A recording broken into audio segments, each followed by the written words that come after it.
So I'm taking a look right now at your one pager that you filled out like weeks ago in our aggressive monitoring PD on your self-assessment about where you were, and then we kind of started working through our self-assessment to get us far down the ladder. And let me tell you, like, this was a couple weeks ago, and it says that you felt that your first lap was at a 5, that like you weren't doing it, or often just like it wasn't effective. Where would you say that your first lap is now?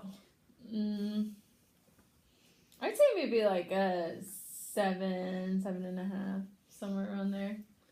Really, from my observations this last week, I would say you're definitely hovering around a 9 or a 10, and maybe it's hard for you to see, but like your first lap is really effective. Like you're using the zones that we set up in the last week, and you're naming really clear laps. So your first lap, like kids like feel that you're coming. So I think you're undervaluing yourself a little bit. So I'm just going to let you know that based on my notes on my computer, last week I was in your room for 45 minutes.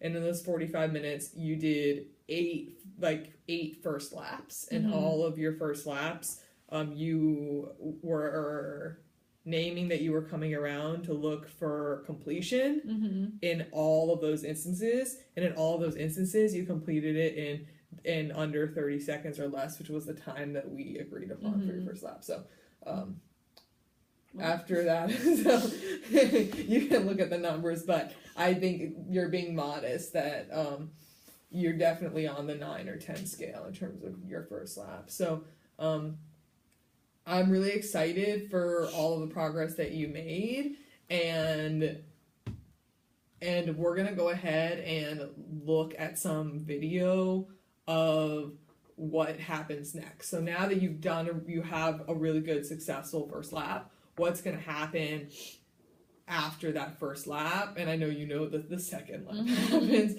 And so what do you, just before we start talking about this, what do you know already about the second lap?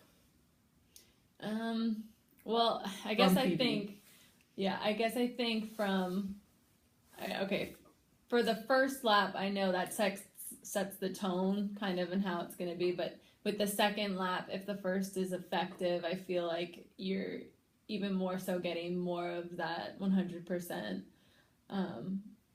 So I would say from the second lap, you're going to continue to... Oh, do you mean the second lap around after being like a quick after comeback? your first lap. After your first lap of just like our kids working. So you've named your lap. Gotcha. You've come around the first time to just make sure kids are compliant and working. What's your second lap?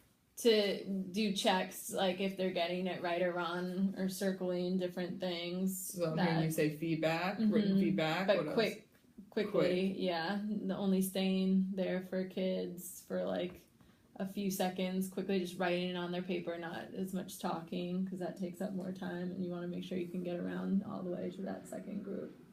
Okay. Second lap.